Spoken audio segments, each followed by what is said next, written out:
A Bíblia Nossa de Cada Dia está começando agora e eu estou muito feliz que você esteja aqui para nós meditarmos no Salmo de número 72, que é o último salmo do segundo livro do Saltério.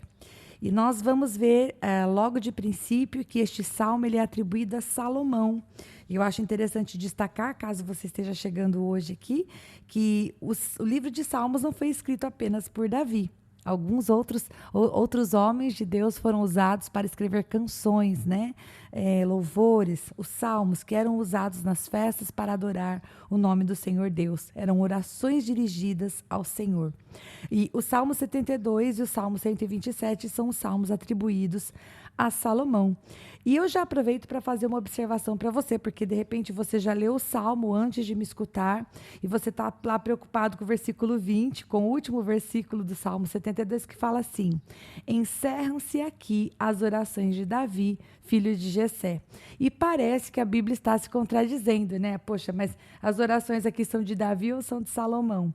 Eu quero que você saiba que do verso 18 ao verso 20, essa bênção final, essa doxologia, ela era a finalização de todo o livro, né? E nós sabemos que encerrou-se as orações de Davi neste livro, porque no terceiro livro do Salmo, que começa a partir do Salmo 73, que nós vamos estudar, nós veremos mais salmos de Davi. Então fique tranquilo, esse salmo, ele é sim um salmo de Salomão. Claro que poderia muito bem ter sido um salmo para Salomão, escrito por Davi, querendo dizer a ele: filho, que o Senhor te abençoe e te faça um rei justo. Porque nós vamos ver que esse salmo todo, ele vai falar a respeito da justiça que deve habitar o coração daquele que reina em nome de Deus, daquele que quer o bem do povo. Obviamente que é um salmo, e você vai ver isso junto comigo, que coloca sobre os ombros do rei características sobre-humanas, né? Na dependência de Deus, um rei poderia ser justo, mas alguns atributos aqui, né? Algumas características aqui realmente só se cumprem de maneira cabal na figura de Jesus Cristo, que é o rei eterno. Mas vamos começar. Então, para início de conversa aqui, verso número 1 diz assim: reveste da tua justiça o rei, ó Deus, e da tua retidão o filho do rei, para que ele julgue com retidão e com justiça os teus que sofrem opressão. Versículo 1 e versículo 2, na Nova Versão Internacional, aparece 3 vezes a palavra tua. E aqui essa canção, essa adoração está dizendo: Pai, eu preciso da tua justiça para reinar e da tua retidão para que eu possa ser reto, porque aqueles que sofrem opressão são teus. Então, aquele que governa, aquele que está revestido de autoridade em nome do Senhor, deveria levar em consideração que os súditos, né, as pessoas que fizessem parte do seu reino, todas as pessoas, o povo que Deus havia confiado na sua mão, eram, antes de tudo, o povo de Deus. Então, eles deveriam ser cuidados e instruídos e guiados a louvar ao Senhor debaixo deste temor. De maneira comparativa, aqueles que o Senhor dá para nós, como por exemplo os nossos filhos, né, que a Bíblia diz que são herança do Senhor, também devem ser governados e ensinados, lembrando que eles são de Deus, eles são herança do Senhor, né? Eles são teus, como diz o versículo 2. Mas vamos continuar, leitura do versículo 3 agora. Que os montes tragam prosperidade ao povo e as colinas o fruto da justiça. Defenda ele os oprimidos no meio do povo e liberte os filhos dos pobres. Esmague ele o opressor, que ele perdure como o sol e como a lua por todas as gerações. Seja ele como chuva, como uma lavoura ceifada, como aguaceiros que regam a terra. Floresçam os justos nos dias do rei e haja grande prosperidade enquanto durar a lua. Pessoal, esse versículo 6 e esse versículo 7 que eu terminei de ler agora, eles fazem assim uma referência muito próxima às palavras, às últimas palavras de Davi. Lá em 2 Samuel, capítulo 23, do verso do verso 1 até o 5, nós vemos as últimas palavras do rei e tem um trecho lá que eu achei assim, muito semelhante ao que é dito aqui. E eu vou ler para você o versículo 13 e o 4. Diz assim: disse o Deus de Israel, a rocha de Israel a mim me falou.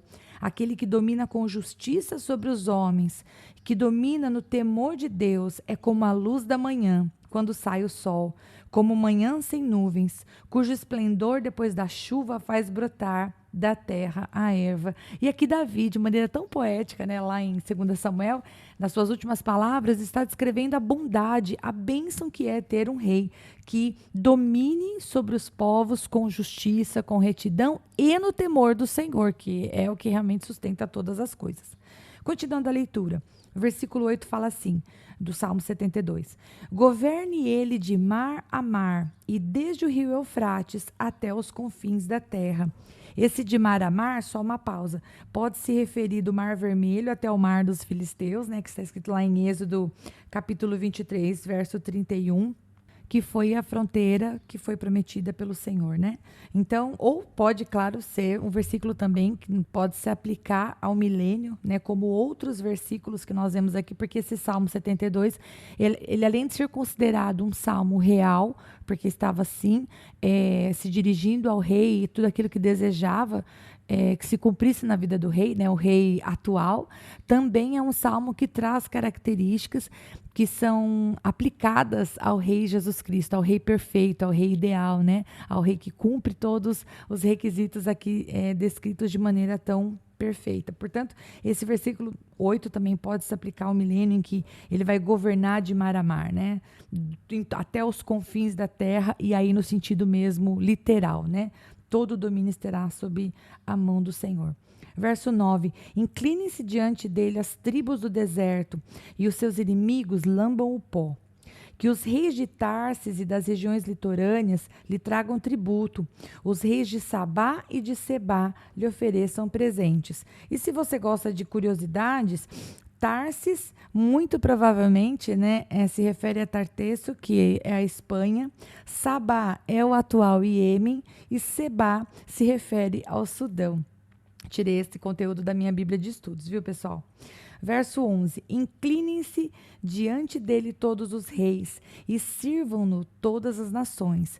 Claro, o rei poderia ter vários reinos que o apoiassem no seu governo, mas com certeza todos os reis, né, se sujeitarem a ele, muito provavelmente está realmente se referindo ao milênio, né, ao momento em que o Senhor reinará sobre todos os povos. Verso 12.